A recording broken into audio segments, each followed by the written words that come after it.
Le 27 septembre prochain, la population biennoise devra élire ses autorités.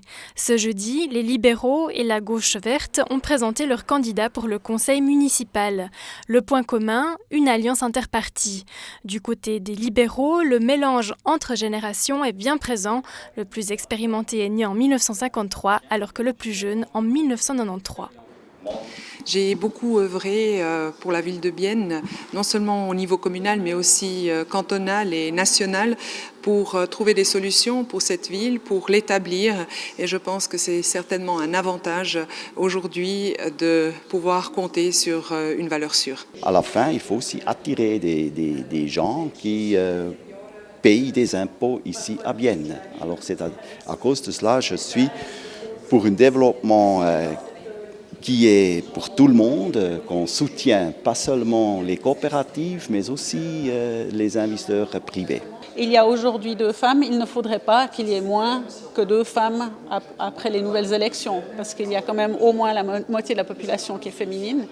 Et pourquoi pas ne pas avoir une fois 3 romans, ce serait tout à fait possible. Parce que beaucoup de jeunes biennois ne veulent pas s'investir en politique parce qu'ils pensent que pour être politicien et jeune à Bienne, il faut aimer Karl Marx, être socialiste ou être vert. Et je veux prouver par ma candidature qu'on peut très bien être jeune, libéral et politicien à Bienne. Ce qui est important pour moi, c'est la vie dans la ville, que l'on puisse animer la vie dans cette ville.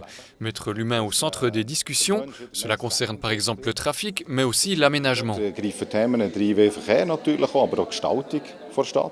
La liste commune des Verts et du PS-PSR s'articule autour du slogan « Bienne solidaire » dit Roth Grunekraft.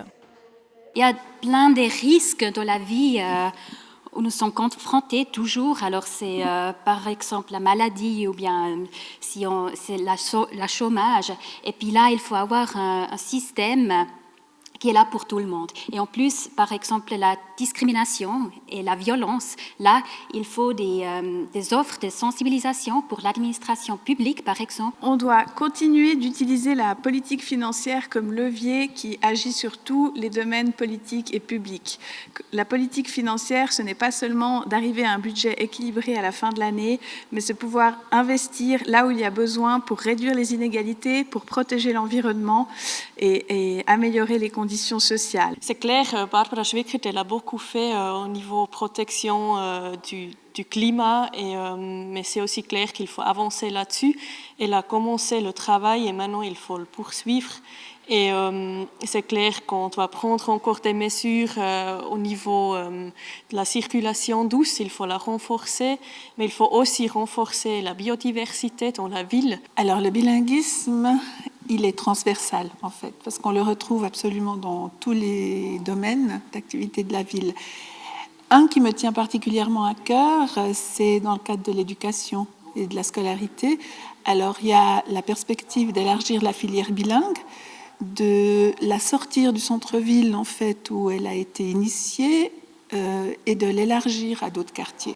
2 listes concurrentes mais qui regroupent quelques idées communes comme un plan de ville attractif, l'environnement ou encore l'aide à la culture.